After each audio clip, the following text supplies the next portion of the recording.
Hello students, welcome to physics classes. Myself Ravinder Sharma. Today we start unit 4th electromagnetic induction and alternating current. In the last unit, that is magnetic effects of electric current, you studied that the flow of current leads to the production of magnetic field across the conductor. It was discovered by Ørsted in 1820. आपने देखा था कि Orsted ने 1820 में ये discover किया था कि when there is flow of current, जब भी करंट किसी कंडक्टर में फ्लो करता है तो उसके चारों तरफ क्या प्रोड्यूस होता है? Magnetic field. Now question arises कि whether the magnetic field can also produce the current. जैसे ऑर्स्टेड ने बताया था कि flow of current produces magnetic field. It is the discovery of Ørsted. Ørsted की डिस्कवरी थी कि flow of current produces magnetic field. अब क्या इसका कन्वर्स पॉसिबल है कि क्या मैग्नेटिक फील्ड जो है या मैग्नेटिज्म जो है can magnetic field produces electricity या फिर और electric current? This is the question. अब इस क्वेश्चन के लिए लॉट ऑफ वर्क हुआ, डिफरेंट साइंटिस्ट ने काम किया और फेराडे ने लॉट ऑफ एक्सपेरिमेंट्स किए. उन एक्सपेरिमेंट्स की हम यहां बात भी करेंगे और उन एक्सपेरिमेंट से फेराडे ने ये डिड्यूस किया कि yes it is possible the change in magnetic field, not only magnetic field but change in magnetic field produces electric current, that is the induced current or induced EMF. और इसी चीज को बाद में क्या नाम दे दिया? इलेक्ट्रोमैग्नेटिक इंडक्शन, यानी इलेक्ट्रिसिटी का production due to magnetic induction. Means induced EMF or induced current is produced due to the change in magnetic field or magnetic flux. इस चीज को हम शॉर्ट में EMI भी बोल देते हैं, इलेक्ट्रोमैग्नेटिक इंडक्शन. तो इलेक्ट्रोमैग्नेटिक इंडक्शन को डिटेल में पढ़ने से पहले हम बात करेंगे फेराडे एक्सपेरिमेंट की. तो फेराडे के एक्सपेरिमेंट जो फर्स्ट उसने एक्सपेरिमेंट किया कि the strength of magnetic field is varied. उसने मैग्नेटिक फील्ड की स्ट्रेंथ को वेरी किया. कैसे वेरी किया? Firstly he move the magnet towards the stationary coil. There is relative motion between the coil and the magnet. जैसे मान लो suppose उसने एक यहां पर एक कॉइल ले ली, इस तरह से इस कॉइल के क्रॉस क्या कनेक्ट कर दिया? Galvanometer. You know the purpose of galvanometer, it is used to detect the current. इस सर्किट में करंट फ्लो कर रहा है नहीं कर रहा है. आपको मालूम है करंट कब फ्लो करता है? जब उस सर्किट के अक्रॉस कोई बैटरी या कोई सोर्स ऑफ करंट आप कनेक्ट करेंगे. हमने कुछ भी कनेक्ट नहीं किया है. फेराडे ने क्या किया? एक मैग्नेट लिया और उस मैग्नेट को नियर द कॉइल रखा और suppose this is the north pole, this is the south pole, इसके नियर रखा. इट मींस जब आपने इसको इसके नियर रखा तो यहां आपको मालूम है कि ये जो नॉर्थ पोल है यहां से क्या निकलेंगी? Magnetic field lines. आपको मालूम है कि साउथ से इंटर करती हैं और नॉर्थ से, इस तरह से. जब आपने इसके पास रखा तो इसका मैग्नेटिक फील्ड जो है that is linked with this coil. लेकिन यहां पर कोई रिफ्लेक्शन नहीं है, there is no production of current. But when he move this coil towards the when he move this magnet towards the coil, he found the galvanometer gives deflection. It means there is a flow of current. जब इसके पास में लाया, जैसे मान लो उसने ये move towards किया, move towards पास लेके आया, तो पास लाके उसने क्या नोटिस किया कि ये जो कॉइल है इसमें करंट फ्लो कर रहा है। क्यों? क्योंकि गैल्वेनोमीटर ने डिफ्लेक्शन दी। और डिफ्लेक्शन कैसे दी? डिफ्लेक्शन इस तरह से दी जब वो पास लाए। नेक्स्ट टाइम वो इस कॉइल को दूर ले गया तो उसने देखा कि फिर डिफ्लेक्शन दे रहा है, लेकिन डायरेक्शन ऑफ करंट जो है वो रिवर्स हो गई। वो क्यों रिवर्स हुई वो हम बाद में बात करेंगे। That was given by the Lenz's law. Faraday law के बाद आएगा आपके पास Lenz's law, that gives the direction of current. हम यहां पर जो सेकेंड एक्सपेरिमेंट है उसकी बात करेंगे। सेकेंड एक्सपेरिमेंट में फैराडे ने क्या किया कि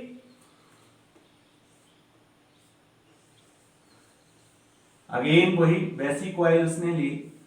there is galvanometer connected with the coil. Now he moved the source of current. जैसे करंट का एक फ्लो ऑफ करंट किसी सर्किट में फ्लो कर रहा है करंट, उसे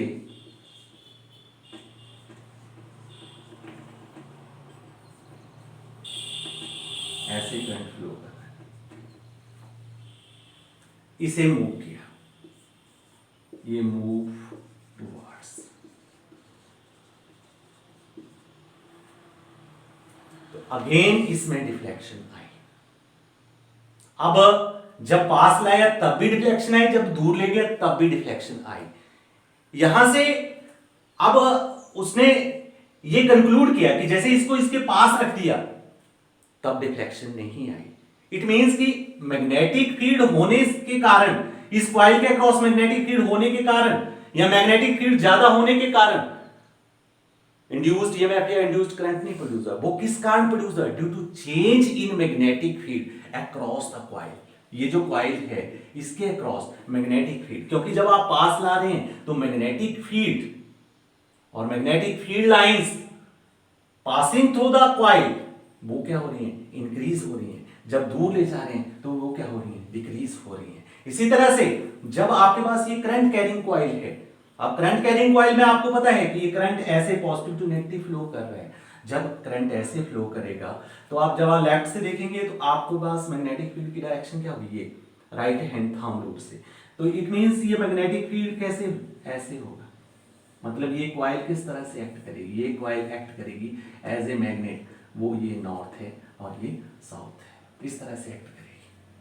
अब it means you are again moving a magnet which is not the real magnet but this coil act as a magnet। जब आप इसको मूव कर रहे हैं, पास ला रहे हैं, तो पास लाके एक आप मैग्नेट को ला रहे हैं जिसका साउथ पोल टुवर्ड्स मूव कर रहे हैं, तो आप क्या नोटिस करेंगे कि ऐसा जब आप कर रहे हैं तो इसमें जो करंट फ्लो कर रहा है वो इस तरह से फ्लो कर रहा है, that is in opposite direction.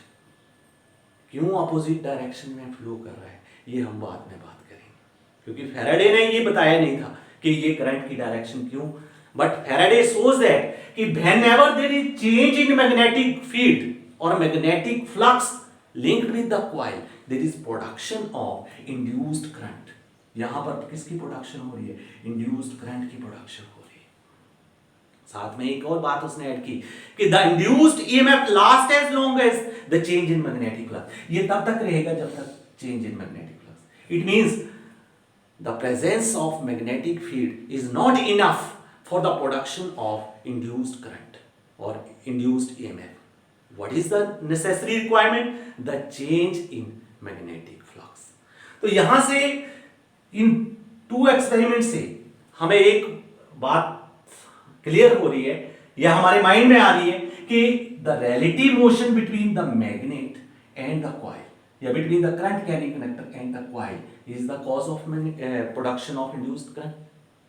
लेकिन जो नेक्स्ट एक्सपेरिमेंट जब फैराडे ने किया उसने इस बात को नलिफाई कर दिया।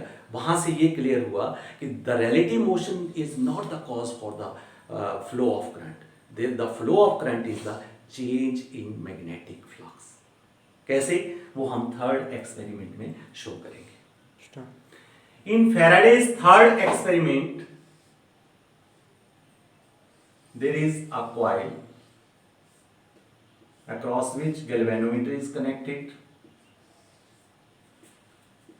and another coil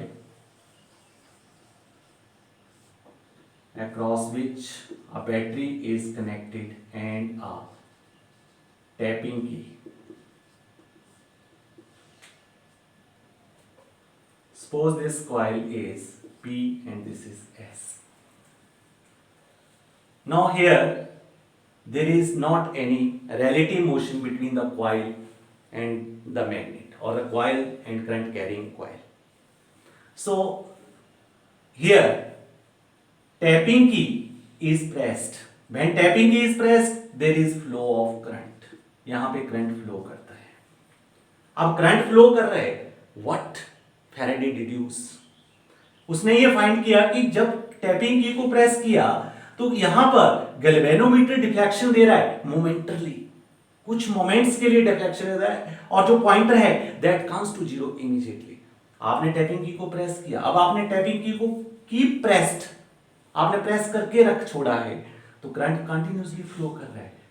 तो यहां पर तो आपको मालूम है कि जब आपने ऐसे किया है तो यहां पर तो magnetic field lines magnetic field lines होंगी कंटिन्यूअसली, मैग्नेटिक फील्ड भी इस कॉइल के क्रॉस होगा, लेकिन यहां पर कोई डिफ्लेक्शन नहीं है.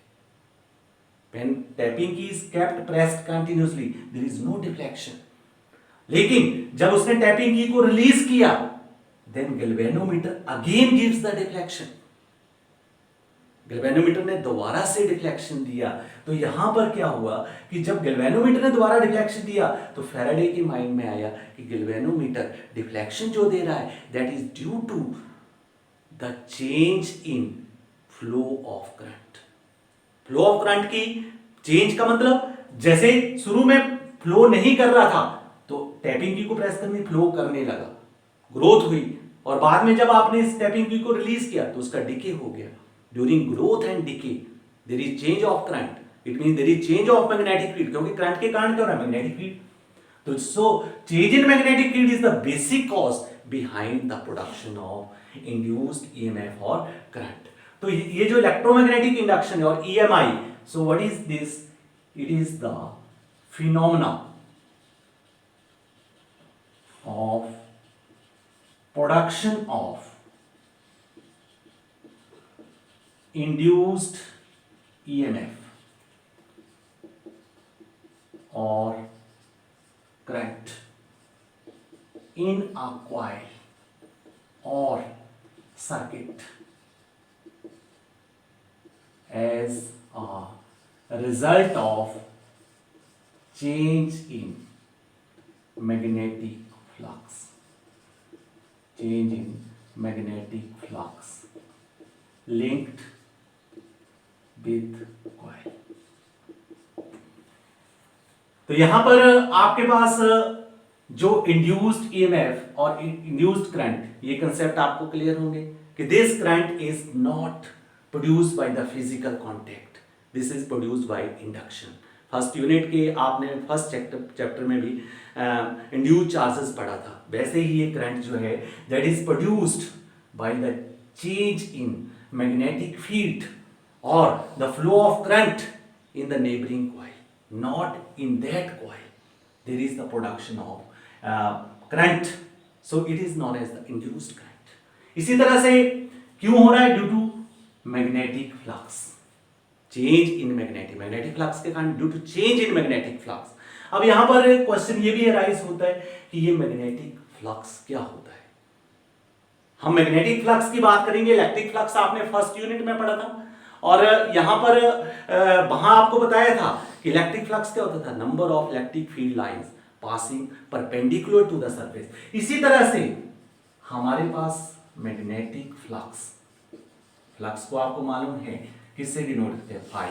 तो डिफरेंस क्या आएगा इलेक्ट्रिक और मैग्नेटिक? इलेक्ट्रिक में आप में फीट में क्या लिखते थे? ई, और मैग्नेटिक में क्या लिखते हैं? बी, क्योंकि मैग्नेटिक फील्ड को, मैग्नेटिक इंडक्शन को हम बी से डिनोट करते हैं. तो magnetic flux. So what is magnetic flux? Magnetic flux is number of magnetic field lines, number of magnetic field lines passing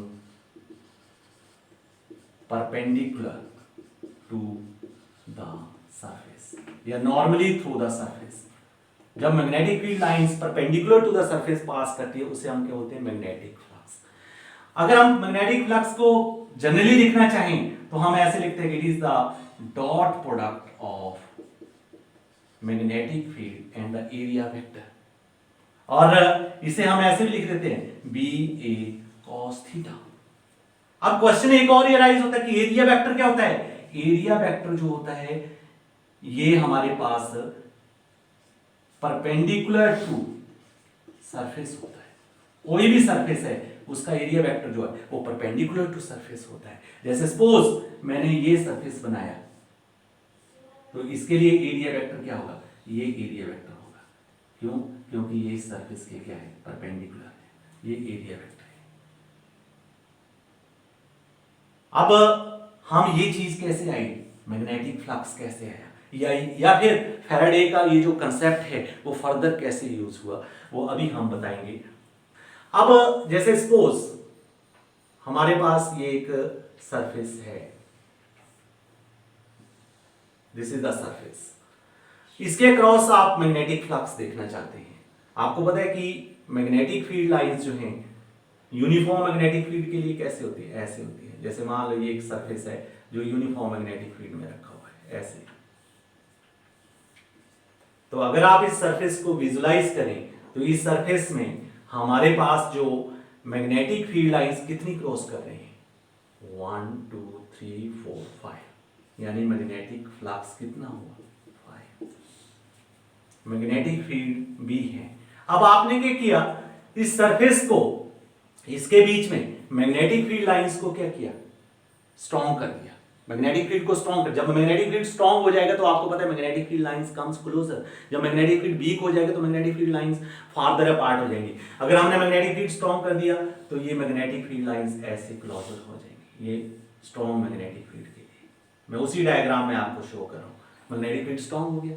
अब मैग्नेटिक फील्ड स्ट्रॉन्ग हो गया तो आप देखेंगे तो मैग्नेटिक फील्ड लाइन 1 2 3 4 5 6 7 8 9 हो गए, और ये हमारे पास 9 मैग्नेटिक फील्ड लाइंस क्रॉस कर रही है सरफेस। तो हमारे पास मैग्नेटिक फ्लक्स कितना हो गया, 9। इट मींस कि आपने एक ऑब्जर्वेशन की कि मैग्नेटिक फील्ड जो है वो डायरेक्टली प्रोपोर्शनल है मैग्नेटिक फ्लक्स, यानी magnetic flux is increases with the increase in magnetic field. अब सेकेंड थिंग आपने क्या की, जैसे ये एरिया है, ये एरिया आपके पास है। अब आपने सपोज एक और कॉइल ले ली जिसका एरिया स्मॉल है, तो यही मैग्नेटिक फील्ड लाइंस आगे जा रही हैं। इसी में हम देखते हैं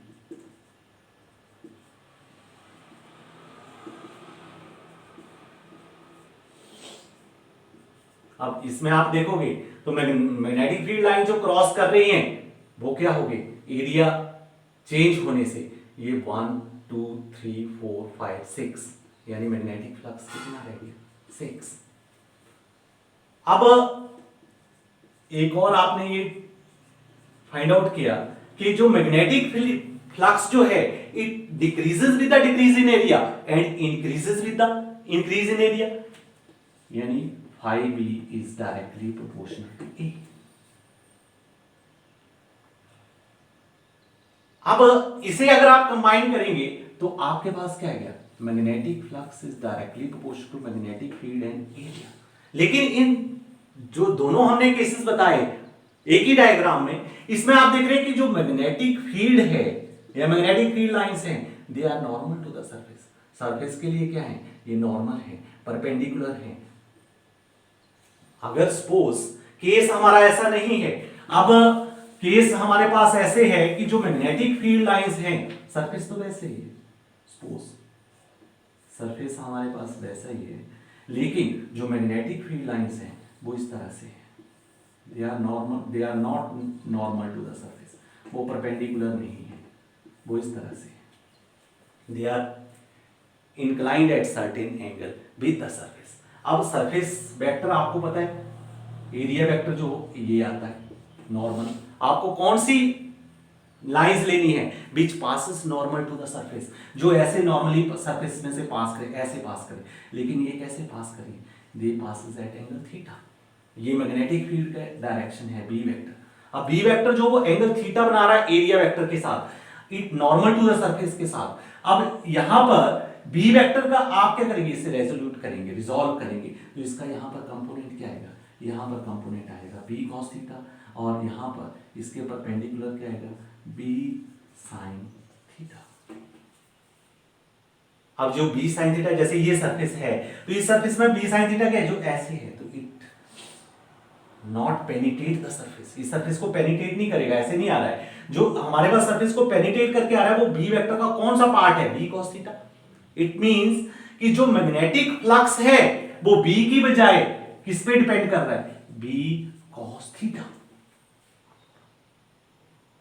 जो ये केस है इसमें बी, इट मींस ये जो एंगल है, angle made by the area vector and magnetic field कितना है, 0।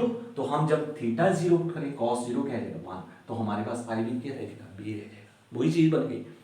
लेकिन जब हमारे पास किसी एंगल पे है तो हमारे पास क्या है, B cos theta. Theta is the angle made by the magnetic field with the area vector या with the perpendicular to the surface. अब हमारे पास जब इसे कंबाइन करेंगे तो फाई बी क्या बन गया, is equal to B cos theta बराबर है B cos theta is equal to B vector dot A vector. So this is the magnetic flux, it is the dot product of magnetic field and the area vector. ऐसे ही हम कई बार question पूछ लेते हैं कि what is the SI unit of magnetic flux. तो SI unit जो मैग्नेटिक फ्लक्स की होती है दैट इज वीबर, WEBER। और आपको पता है कि फाई इज इक्वल टू क्या है, बी है, तो आपके पास 1 वेबर किसके बराबर हो जाएगा, ऐसे यूनिट मैग्नेटिक फील्ड की होती है 1 टेस्ला, और एरिया की यूनिट की होती है 1 मीटर स्क्वायर। तो यहां पर अगर आप 1 वेबर को डिफाइन करना चाहें तो वो भी डिफाइन कर सकते हैं कि the magnetic flux through a surface is said to be 1 Weber if magnetic field of 1 Tesla passes through a surface area of 1 meter square held in a direction perpendicular to the surface. या magnetic field lines passes perpendicular to the surface of area 1 meter square. इसी तरह से हमारे पास CGS unit जो है that is Maxwell. Maxwell is also the name of scientist, electromagnetic waves, वहां पर Maxwell आपको मिलेगा। तो मैक्सवेल के CGS यूनिट आ रहा है तो फाई की जगह क्या आ जाएगा, 1 मैक्सवेल। कब, जब आपको पता है मैग्नेटिक फील्ड की यूनिट CGS में क्या होती है, गॉस भी साइंटिस्ट का नाम है, एंड 1 सेंटीमीटर स्क्वायर। तो magnetic flux through a surface is said to be 1 maxwell if magnetic field of 1 Gauss having value of 1 Gauss crosses perpendicularly through a surface area of 1 centimeter square. अगर आप relation find out करना चाहें तो 1 वीबर आपने देखा कि क्या है, 1 टेस्ला, यहीं से मैं कर देता हूं, जैसे ये आपके पास है 1 टेस्ला इंटू 1 मीटर स्क्वायर, तो 1 टेस्ला क्या होता है 10⁴ Gauss, और 1 मीटर क्या होता है 10⁻² सेंटीमीटर, तो इसका स्क्वायर हो जाएगा, ये बन जाएगा 10⁴ Gauss into 10⁴ centimetre square. It becomes 10⁴ plus 4 10⁸, दोनों ऐड हो जाएंगे, गॉस सेंटीमीटर स्क्वायर। और अभी आपने देखा था गॉस सेंटीमीटर स्क्वायर क्या होता है, मैक्सवेल, इसलिए 1 वीबर जो है it is equal to 10⁸ Maxwell.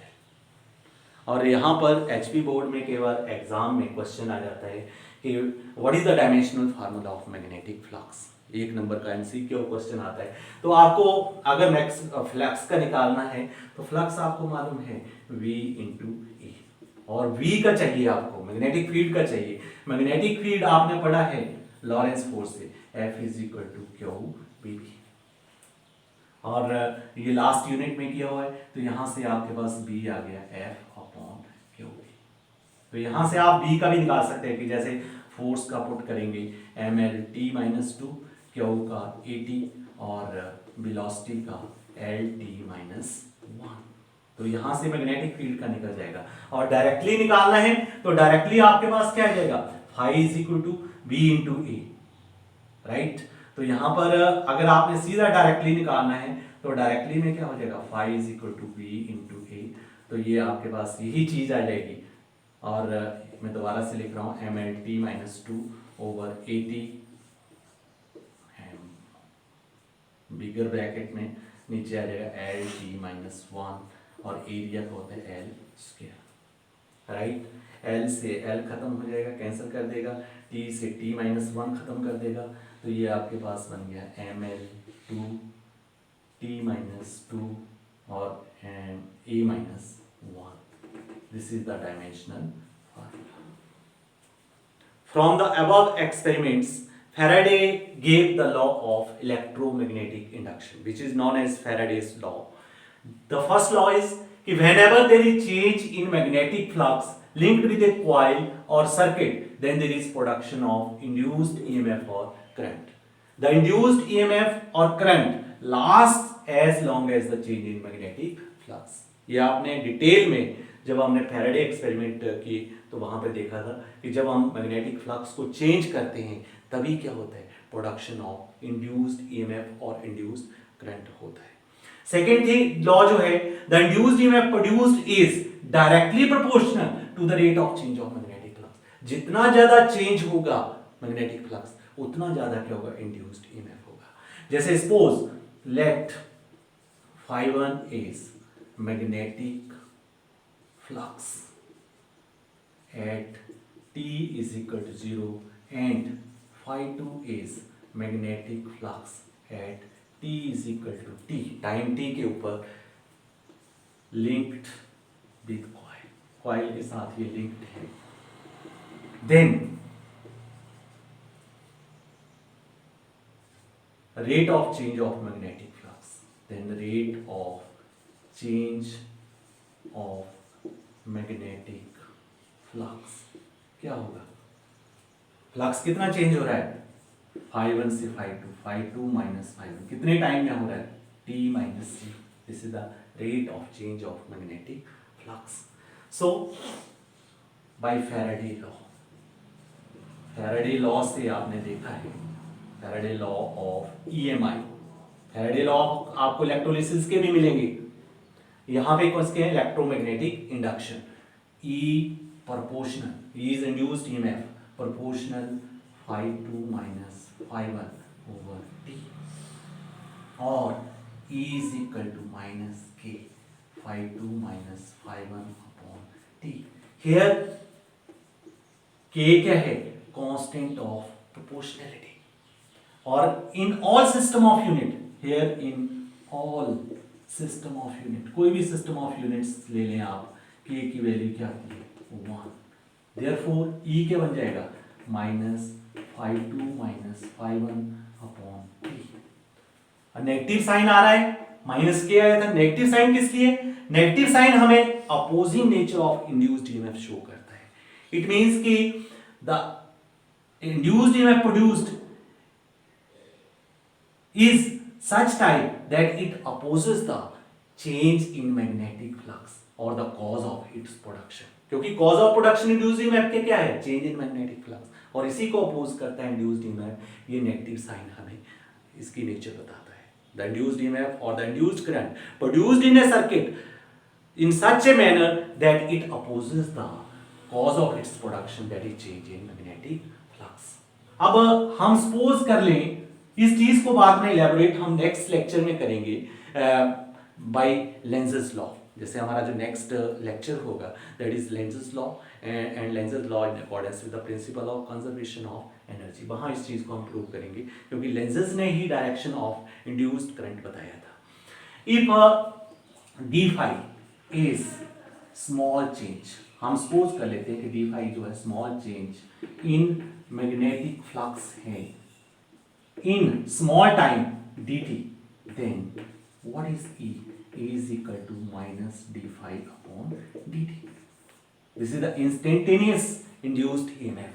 This is another value of induced. These are very important according to competitive point of view, क्योंकि यहाँ पे ये न्यूमेरिकल जो आप आगे करेंगे वहां पर इनका यूज होगा। और एक बात मैं और आपको बता दूं कि अगर आपको नीट, जेईई, आईआईटी किसी भी एग्जाम में जाना है तो आपको यहाँ से ईएमआई का न्यूमेरिकल आपको करना ही पड़ेगा।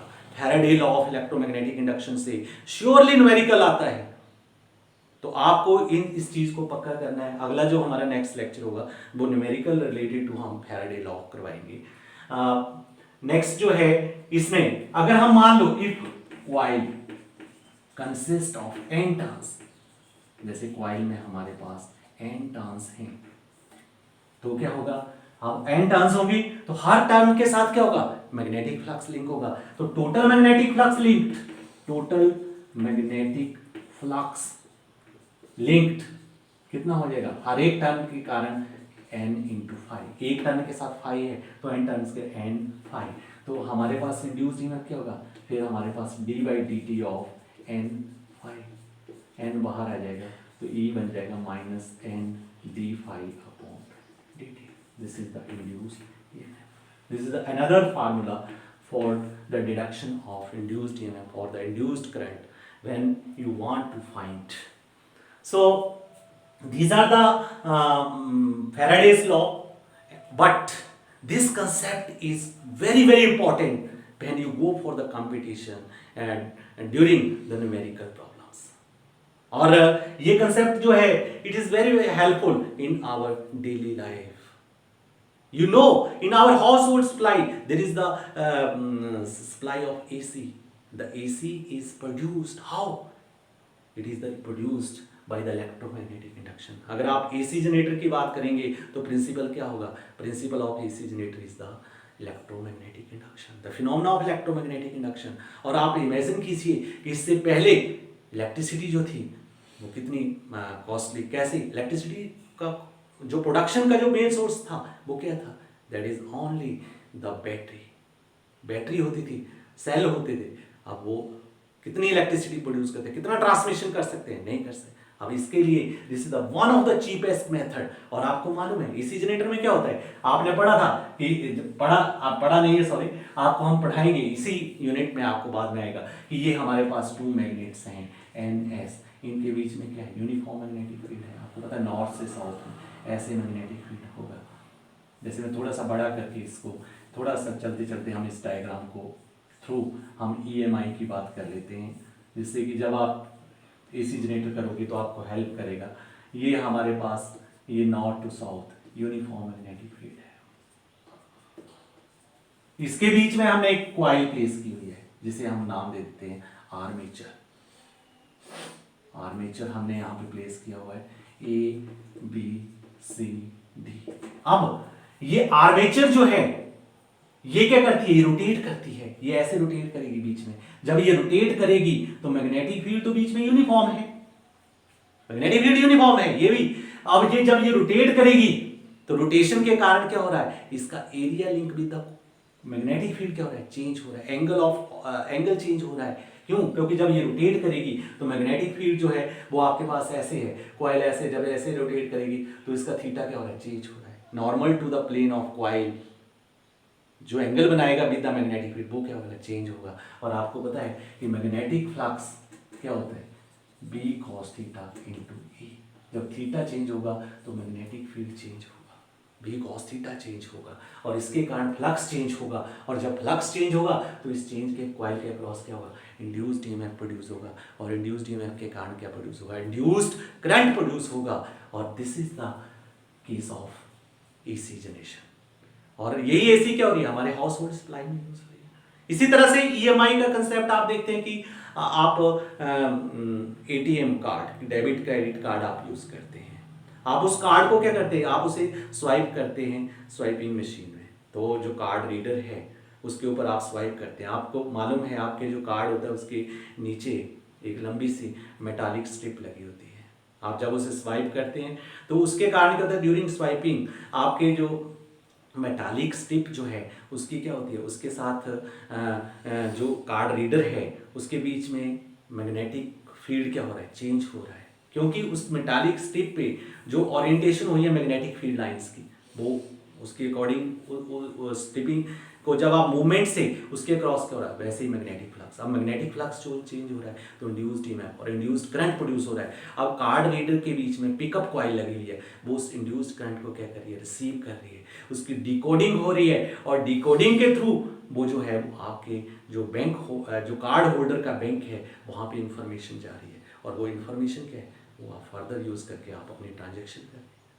तो this is the very important concept of electromagnetic induction. What keep in your mind कि ये कंसेप्ट यहीं तक इंपॉर्टेंस नहीं है, ये आपके कंपटीशन पॉइंट ऑफ व्यू से बहुत इंपॉर्टेंट है। तो हम इसकी जो नेक्स्ट लेक्चर में हम इसके न्यूमेरिकल्स करेंगे और वो न्यूमेरिकल्स जो हैं they are very very important for the IIT JEE NEET exam.